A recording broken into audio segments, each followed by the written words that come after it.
have with us Sri Dusan Osonjic, authority of Zen, speaker on Slovenian national television, founder of Vitizen Institute Slovenia.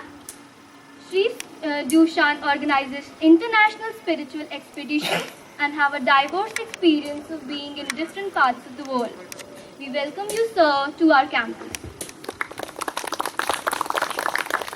At last, I would like to thank our Vice Chancellor, Professor Pankaj Gupta, sir, for facilitating Advait to conduct live skill sessions and this event for us. Thank you so much, sir. Now I would request our Vice Chancellor, Professor Pankaj Gupta, sir, to welcome Sri Prashant, sir, and Sri Dushan, sir, with a bouquet of flowers.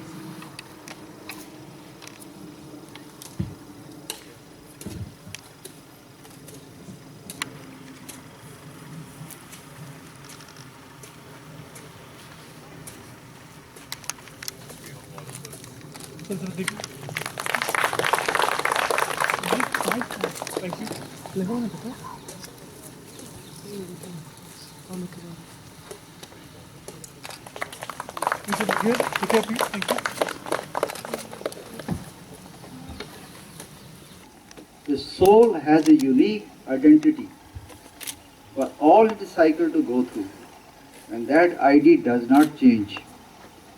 The soul with that identity will keep on going through cycle after cycle till probably it gets salvation. And during this passage, it can adopt or it is allocated certain bodies, maybe a bird, maybe a human being, maybe an animal, and maybe a plant. What about the mind? There is a body, and we know the soul enters at particular time. Body and soul, their relationship. The mind, is it intellect? Is it a knowledge? And what identity it has got? Maybe you can have some answer to this. Thank you. It's always so nice. Am I audible? Audible? Always so nice to be talking to you, sir. So you talked about the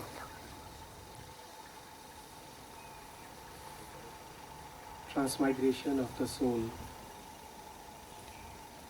and how it is supposed to have a unique identity and how it goes from body to body and such things.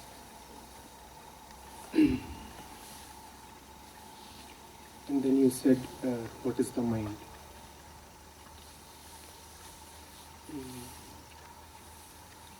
Let me put it very simply. Whatever one can talk about is the mind. And nothing more actually needs to be said on that. So if it can be talked about, discussed, put in language, conceptualized, analyzed, defined, then it is the mind. Even if you say something is beyond the mind, then because you are talking about it and pointing a finger at it, it is still within the domain of mind. What are the characteristics of the things that are inside the mind, that make up the mind, that are the mind? They are things. They are things. Mind stuff is objects. So, mind is thoughts, words, images, sounds, memories, ideas, plans, everything and anything that language can express. Whatever the language can express is an object, and all objects are of the mind, in the mind, the mind. So when you talk of the soul and the movement of the soul and such things, surely you are talking of something. The moment you talk of something, it is the mind. Because as we said, if you can talk of it, it is mental. If you can even think of it, it is mental. If you can even have a vague intuition or feeling about it, it is mental. So what you just referred to as the soul is nothing but an object of the mind. It does not have any identity separate from the mind. And the mind has no unique identity. The habit of the mind, the prakriti of the mind is change. Mind is objects, and all objects are space and time. And whatever is in space and time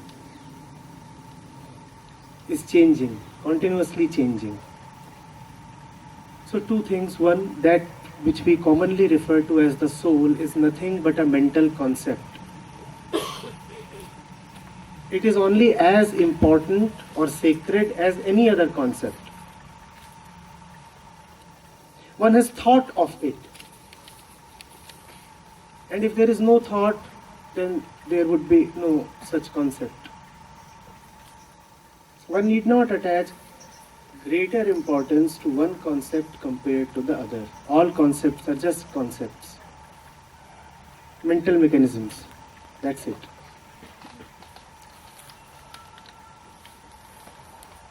All that we see spread around us, all that walks, all that talks, all that moves, all that feels, all that is not,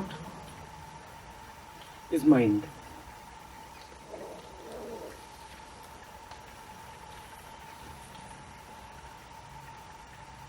If it is moving, it is mind. If it is stationary, it is mind. If it is changing, it is mind. If it is not changing, it is still mind. And if you want to go beyond the mind, as many of us often want to, you will only meet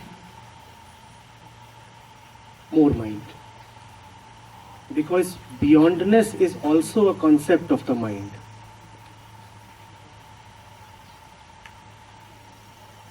Even if you transcend the mind, you just enter into the territory of more mind. You could call it rarefied mind.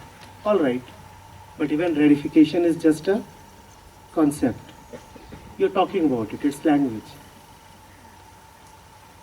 That's the trap in the search for wisdom. Truth comes to acquire the status of merely words.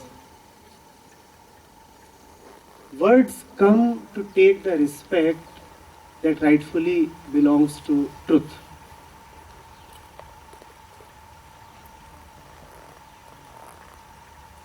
And one forgets when one has started worshipping words and concepts and images rather than the truth. We have a friend here. 1984 was when he first came to India.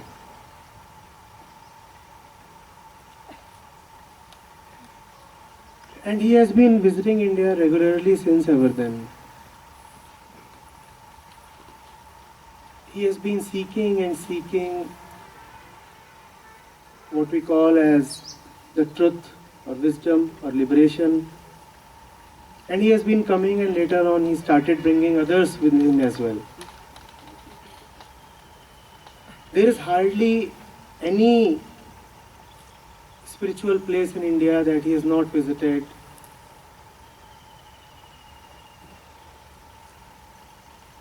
Might be hundreds of proclaimed knowers and wise men that he has met and talked to and lived with.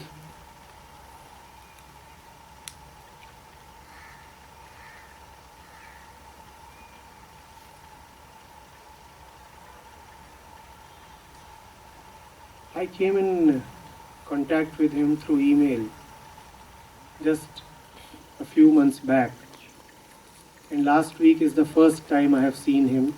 I have never seen him before.